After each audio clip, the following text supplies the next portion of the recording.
This is Matthew Cratter from Trader University, and today I want to talk about a Bitcoin red alert. I need to apologize in advance to my non-US viewers. This is mostly a local issue, but it should be interesting even for viewers outside the US. I'm going to be talking about the US infrastructure bill. It's a very popular bipartisan bill that's working its way through Congress. One of the problems with these bills is that they usually are very long. This one is over 2,700 pages. And what happens is very special interests like the banking industry, whom everyone knows and hates, got their lobbyists to bury some anti-Bitcoin language within the bill. This is very important.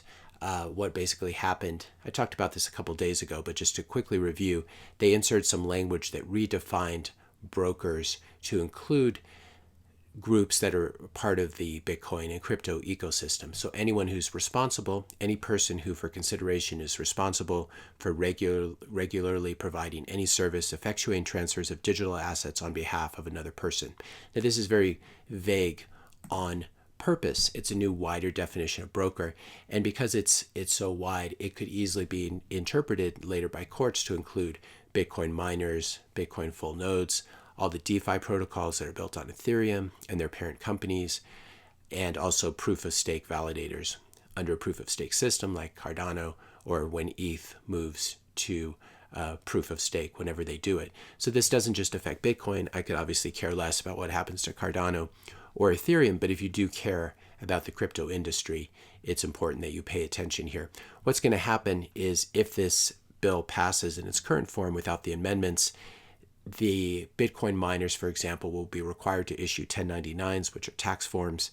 This is absurd because they don't interface directly with the consumer in the same way that you get a 1099 from your bank, from your interest-bearing account, for your interest-bearing account, or from your brokerage account. And so this will be a regulation that they'll be unable to comply with, and so they'll basically have to leave the U.S. This is a backdoor way of trying to drive Bitcoin mining out of the U.S. in a similar way to, or not in a similar way, but similar to what China has done, driving all their Bitcoin miners out. This was a huge geopolitical mistake for China, and I want to make sure that the U.S. does not make a similar mistake. The analogy or the analog for what's happening here is very similar to what happened early on in the internet, except in that case the government was much wiser. We had much smarter politicians back then, and they basically chose to step back from the internet and not really apply harsh regulation to it in the early 90s. They stood back, allowed the internet to evolve, watched how it grew, and then eventually started taxing online transactions, etc. So it's a gradual process. And this is the wise way to approach a new technology. If you clamp down on a nascent industry or technology and you don't understand it and you don't know where it's headed, which most people usually, it's hard to know where things are headed, you may only succeed in driving it to other countries, and then your country loses. And so something similar is happening here, where this is just unnecessary regulation of the cryptocurrency industry in the U.S. Now, there's a lot of controversy surrounding this language surrounding brokers, and because of this, they've had to force the vote to move the vote to Saturday. Now, the senators want to go on their summer vacation, go to all their fancy houses, etc., and fly around on their private jets. They want to get out of Washington, D.C., and so they're probably not very happy that they have to stay around on a Saturday and vote on this.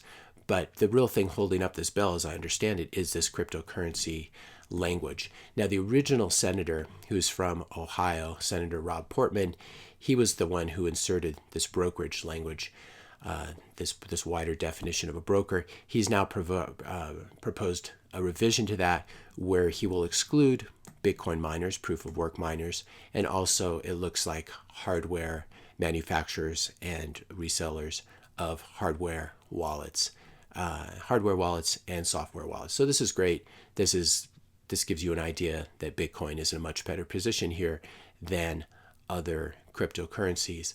But still, this revision to the bill is not good enough. So what I'm asking you to do is to support an amendment that's being put together by Wyden, Lummis, and Toomey. Cynthia Lummis is one of the senators from Wyoming. And having read through a lot of this stuff, I think this is the proper this is the proper amendment. So what you can do is, if you're in the U.S. and you can go to this link, I'll stick it in the description notes below. You can choose your state right here. I'll pick Colorado, and then your 2 senators will pop up complete with phone numbers. So you can call them, and I'll give you some language that I found online that you can use. I'll link to this below as well. I'll copy and paste it. Hi, I'm calling to ask that you support Senator Wyden, Toomey, and Lummis's amendment to the cryptocurrency provision of the infrastructure bill, H.R. 3684.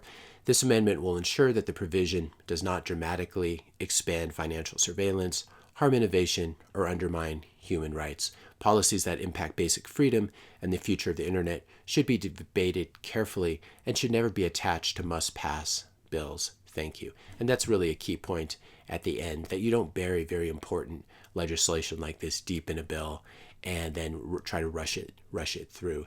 Of course, you do that if you're working for the banking industry, as many members of Congress are doing. So I really encourage you, if you can do this and do it today, call your 2 senators from your state. And you can also follow Cynthia Lummis's Twitter account. She's talking this morning about how there's some major headwinds facing this amendment. So no matter which of the 50 states you're from, I think this would be a very, very good idea to do.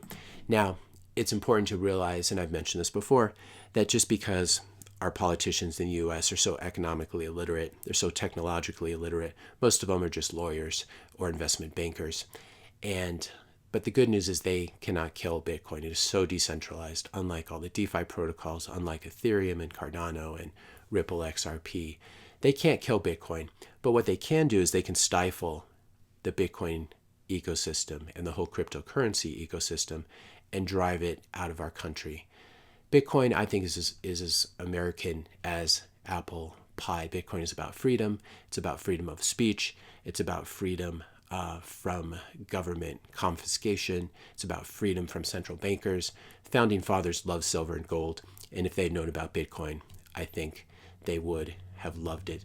So we don't want to drive this industry out of the U.S. through bad legislation. We don't want to end up with a situation like North Korea banning the internet. Here's a great meme where then they have to, instead of having Instagram, they have to put big pictures of the glorious leader on cars and drive it around. This is obviously an extreme example, but I think this is this legislation was done in a very hasty manner. It was done as a backdoor way of trying to hurt the cryptocurrency industry, and especially to hurt Bitcoin, which is really the only threat. So I'd encourage you, call your senators this morning.